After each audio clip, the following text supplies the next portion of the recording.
বন্ধু গো। বাংলা চলচ্চিত্রের এক উজ্জ্বল নক্ষত্র, কোটি ভক্তের হৃদয়ের রাজপুত্র সালমান শাহ ১৯৯৬ সালের ৬ সেপ্টেম্বর হঠাৎ করেই থেমে যায় তার জীবনের গল্প। আজ প্রায় ২৯ বছর পর সেই মৃত্যু নিয়ে এসেছে এক নতুন মোড়। আমার ছেলে কখনোই আত্মহত্যা করতে যায় নাই।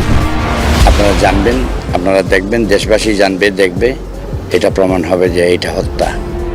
আদালতের নির্দেশে অবশেষে দায়ের করা হলো হত্যা মামলা। কে কে রয়েছেন এই মামলার আসামির তালিকায়, চলুন জেনে নিই বিস্তারিত। ১৯৯৬ সালের ৬ সেপ্টেম্বর ঢাকার ইস্কাটনের নিজ বাসা থেকে উদ্ধার করা হয় সালমান শাহের ঝুলন্ত মরদেহ। তৎকালীন সময়ে ঘটনাটি অপমৃত্যু হিসেবে তদন্ত করা হয়। পরে পিবিআই এর তদন্তে বলা হয় এটি আত্মহত্যা, কিন্তু সালমান শাহের মা নীলা চৌধুরী শুরু থেকেই তা মেনে নেননি। তিনি সবসময় বলে আসছেন, আমার ছেলেকে হত্যা করা হয়েছে, এটা আত্মহত্যা নয়। ২০২৫ সালের ২০ অক্টোবর দিবাগত রাতে অবশেষে দায়ের করা হলো হত্যা মামলা। মামলাটি দায়ের হয় রাজধানীর রমনা থানায় আদালতের নির্দেশে। মামলায় অভিযুক্ত করা হয়েছে ১১ জনকে, যাদের মধ্যে রয়েছেন সালমান শাহের সাবেক স্ত্রী সামিরা হক, পরিচিত ব্যবসায়ী আজিজ মোহাম্মদ ভাই, সালমানের আত্মীয় লতিফা হক লুসি, চলচ্চিত্রের খলনায়ক ডন এবং আরও কয়েকজন অজ্ঞাত পরিচয় ব্যক্তিও। মামলাটি এখন এজাহার হিসেবে রমনা থানায় নথিভুক্ত হয়েছে। তদন্তের দায়িত্ব রয়েছে